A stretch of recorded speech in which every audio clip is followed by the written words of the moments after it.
Hi, my name's Nicole Clark. I'm with KISS Strategies for Business and Community Futures Okanagan-Similkameen. And I'm here today with one of our clients, Michael Bowling. Michael has two businesses now. One is Acorns2Oaks Accounting, and the other is Acorns2Oaks Healing Arts. So that's very exciting. Yes, it is. So the accounting business you had for just over a year. That's right. And I'm wondering if you can share what your biggest struggle has been in that time. I would say the biggest struggle from startup would be understanding the amount of work that goes into managing each different department in the business. So when I first set up my business plan, my plan was to basically get myself set up and then to do accounting work consistently moving forwards. And the challenging part was realizing that there's 4 functional departments of a business and running them effectively. For instance, being my own marketing manager while being my own accounting manager while being my own PR manager was more challenging than I was expecting initially.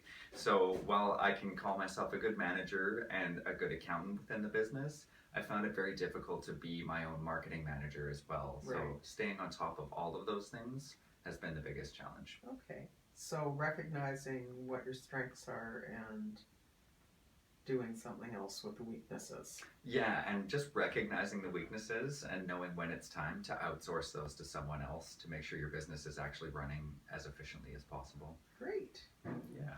So if you were talking to a new business owner, what would be the one tip that you would give them?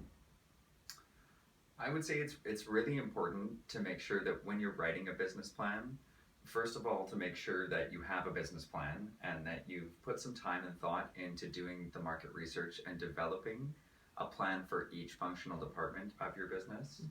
And then similarly to the challenges that I was having, make sure you have an action plan in place to be able to know when it's time to outsource and making sure you have enough cash flow to outsource at the right time, so that it's not detrimental to the business, Right. that it's actually supporting and helping the business to grow. Great advice.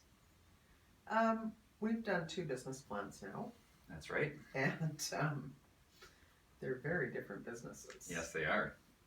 How did you find writing the second one? Was it easier? It was easier in some regards. Putting together the structure of it was much easier. I had the flow of a business plan already together from the first business, so the structure was easy. Doing the market research was a little bit harder, and actually laying the groundwork for it, because it is such a different type of business and it's not as well established as the other business. Accounting has been long established for hundreds of years now, whereas the new business it's on the forefront, and it's sort of like creating an industry and then working in the industry, which requires a little extra time. No kidding. So we spent quite a bit of time developing your ideal client profiles. Yes. How important is knowing who your ideal client is? That is actually one of the most important parts of the business plan, is just developing an idea, a structure of who you're in business to serve, so that you can actually focus your service on being the best value to a client.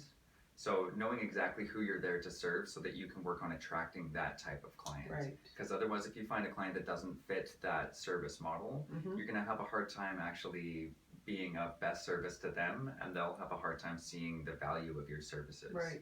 So when you've identified that, it gives you a real target as to who you're looking to be of service to and why you're going to be a valuable service to that person. And is it easy to recognize when you don't have the ideal client? It's not always. No, that takes, I find it takes an initial interview or an initial meeting just to sit down and to see whether or not that person has the same values, attitudes.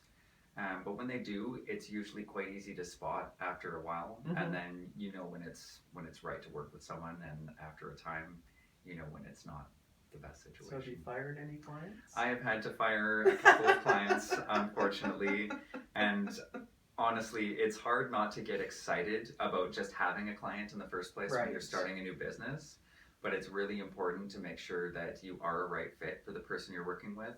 Otherwise, you'll end up either with misunderstandings, or you'll end up just wasting one another's time, which Mhm. is not what you're looking for in Right. business.